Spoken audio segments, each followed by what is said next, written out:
Teaching and learning over the last year has looked very different from prior years. Hello, my name's Esther McKay, and I'm the Technology Integrator at Oceanside High School. In this video, we'd like to share with you some of the ways our teachers have created new opportunities for students this year, as well as some of the exciting updates for next year. My name is Jesse Bartkey. I'm the principal at Oceanside High School.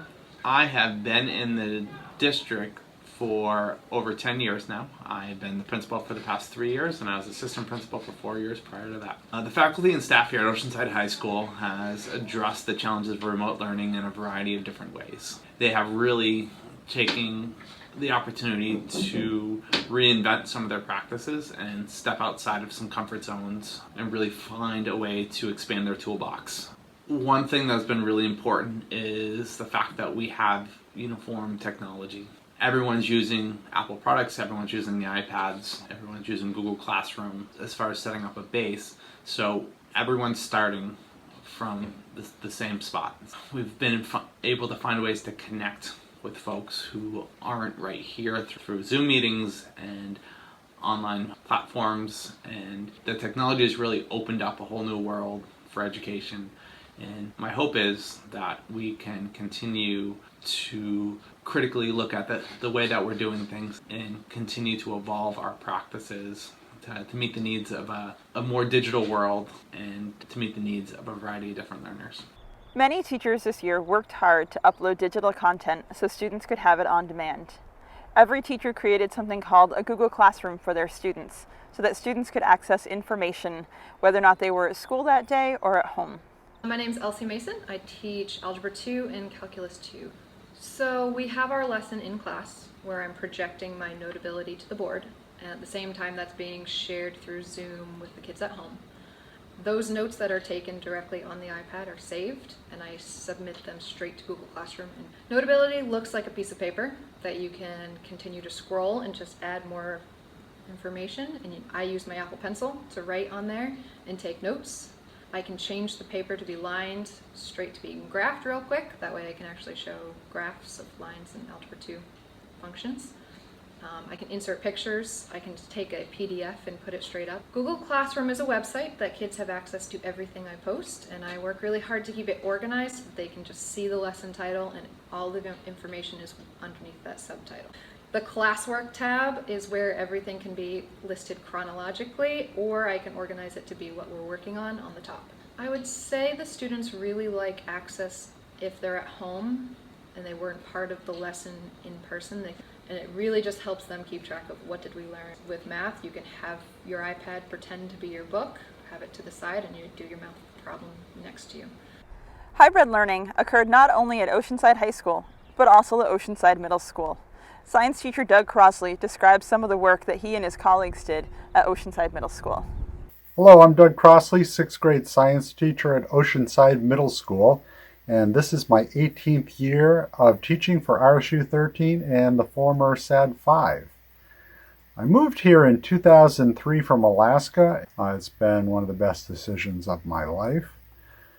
To connect students during remote sessions, two of the main technology platforms that we use are Zoom and Google Classroom. So Zoom is great if I need to connect one-on-one to students while they're at home. It's also just great to see a kid's face while they're at home. It allows me to answer questions, provide clarification for assignments, give them feedback. We have done a few interactive activities through Zoom as well this year. Google Classroom is really my most important tool. It's how I manage most of my assignments and all of my remote assignments.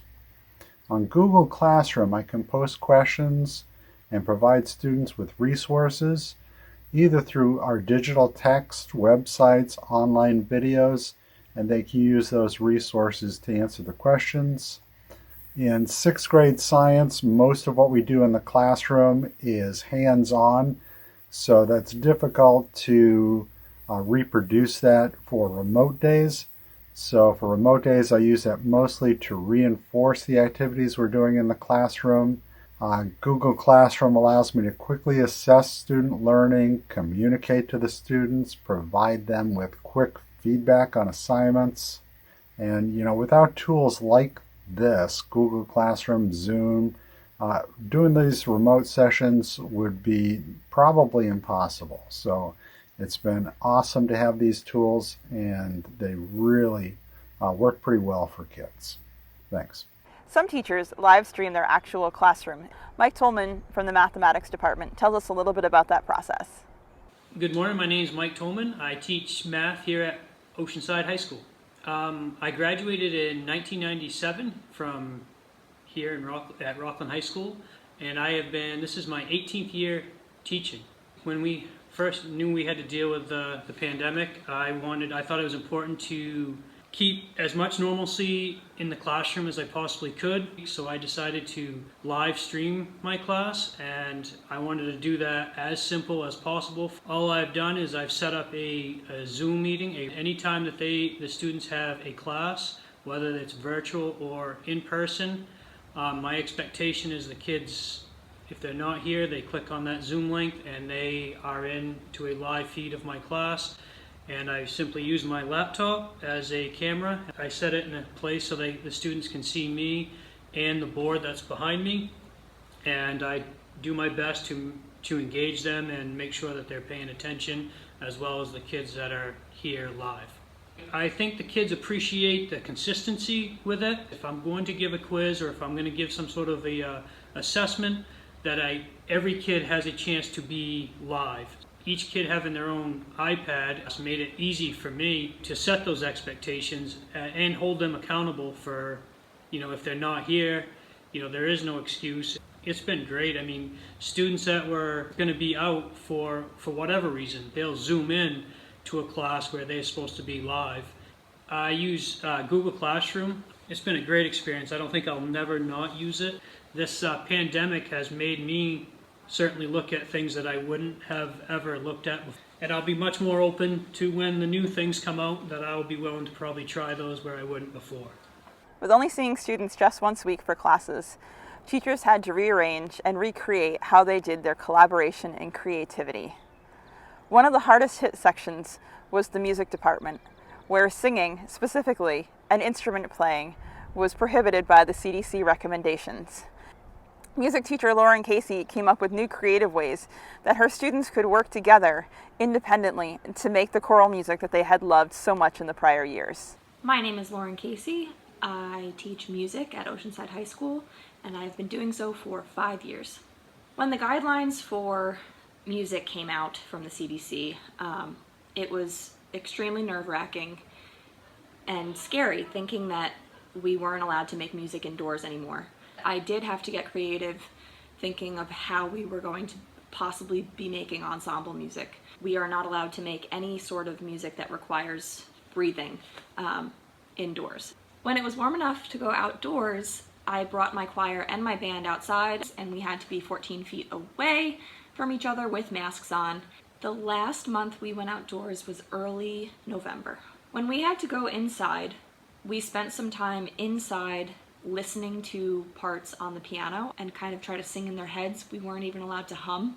Then, for homework, they would sing their parts and learn their parts through a program called Smart Music that the district purchased for us this year. I assign an excerpt of a song, and the students can learn it and read the music on their iPads, and then when they're ready, they hit record and they sing into the microphone, and it scores them as they are singing. The other project that we did is a virtual concert performance for my choir. I collaborated with the elementary school music teacher Victoria Hamilton, and she recorded a piano accompaniment for me for the piece Homeward Bound by Marta Keene. And after I had that piano recording, I recorded my voice to each of the voice parts, and then I shared that project with my students through GarageBand, through their iPads, and in the comfort of their own homes and safety of their own homes, they learned their part and they sang along to that recording, submitted it back to me, and I spliced all of their individual tracks together to form one big virtual choir. Point me not to the pasture, chain me not to the plough. Set